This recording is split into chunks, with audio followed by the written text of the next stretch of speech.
کو بتاتے ہیں کہ صدر امریکہ ڈونالڈ ٹرمپ نے اپنے سوشل میڈیا پلیٹ فارم پر آ کر ایک بات سامنے رکھی ہے اور بھارت کے اندر جمہوری نظام الیکشن پروسیس کو سراہا ہے اور کہا ہے کہ وقت آ گیا ہے کہ امریکہ کو بھی خود کو بچانا ہوگا اور امریکہ سیو ایکٹ میں ترمیم کر کے اب اسے آگے رکھنا ہوگا۔ یعنی ان کا ماننا ہے کہ جس طریقے سے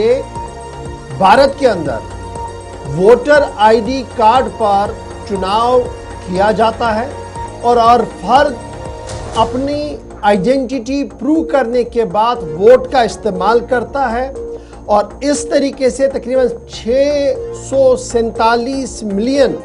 لوگوں نے گزشتہ دنوں اپنے انتخابی دنگل میں حصہ لیا، اپنے ووٹ کا استعمال کیا۔ یہ ایک نظام ہے جہاں پر صرف شہری ووٹ ڈال سکتے ہیں، دوہرے ووٹ نہیں پڑ سکتے ہیں اور شفاف نظام ہے۔ چیف الیکشن کمشنر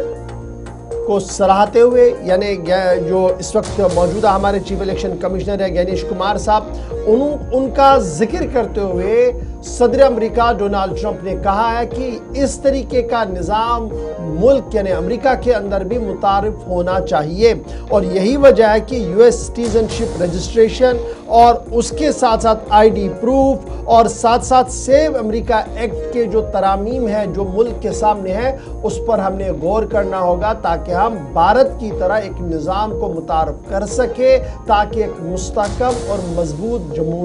جمہوری نظام کے تحت لوگ اپنے ووٹ کا استعمال کریں۔ یعنی سوال اب یہ کہ جہاں پر مسلسل چیف الیکشن کمشنر کی کارکردگی، الیکشن کمیشن پر سوالات بھارت کے اندر اٹھتے ہوئے نظر آ رہے ہیں، وہیں پر سات سمندر پار وائٹ ہاؤس کے اندر اس پورے نظام پر گفتگو ہو رہی ہے اور اس کی عکاسی آج صبح صدر امریکہ ڈونالڈ ٹرمپ نے اپنے سوشل میڈیا سائٹ پر آ کر گنیش کمار کا نام لے کر یہ کہا کہ پالیسی میکنگ میں یہ والا سسٹم جو ہے اگر اڈاپٹ کیا جائے یہ بہتر ہوگا امریکہ کے لیے اور جو سوالات امریکی انتخابات پر اٹھتے ہیں وہ بھی ختم ہوں گے اور امریکی شہریوں کو ہی صرف ووٹ ڈالنے کا حق ہوگا۔ اس طریقے سے انہوں نے سراہا ہے اور یہ بات تب ہوئی ہے جب کیپٹل ہل والے معاملے پر صدر امریکہ کا نام پہلے ہی سامنے ہے، اس سے قبل بھی چناؤں پر کئی مقامات پر سوال اٹھتے ہوئے نظر آ رہے ہیں، لیکن اب اگر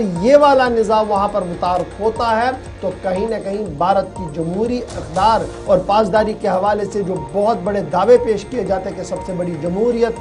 بھارت کے اندر موجود ہے، اس کا ریفلیکشن ایک حصہ اب آپ کو امریکہ کے اندر بھی دکھے گا اور سیو امریکہ ایکٹ کے اندر بہت جلد ترمیمیں بھی نظر آ سکتی ہیں۔ اس کو اس اعتبار سے بھی دیکھا جا رہا ہے کیونکہ 2028 کے بعد دوبارہ سے بلکہ تیسری بار امریکہ کے موجودہ صدر بننا چاہتے ہیں یا صدارت سنبھالنا چاہتے ہیں، لیکن قانون اس بات کی اجازت نہیں دیتے، تو کہا جا رہا ہے کہ شاید اس پروسیس کو ایزی کرنے کا ایک طریقہ امریکی صدر ڈھونڈ رہے ہیں۔ دوسرا یہ کہ جو غیر مقامی افراد ہیں امریکہ کے اندر، بہت سارے لوگ خود امریکہ کا ماننا ہے کہ غیر قانونی طور پر داخل ہوئے ہیں سمندری راستوں سے یا سرحدی علاقوں سے، تو ان تمام لوگوں کو سائیڈ کرنے یا انہیں جمہوری حق حاصل نہ ہو اس بات کو یقینی بنانے کی طرف بھی ایک کوشش ہے۔ اس لیے بھارت نے اس پورے نظام کی، بھارت کی اور گنیش کمار سے گزشتہ دنوں جو بات ہوئی اس پورے نظام کی تعریف کی ہے۔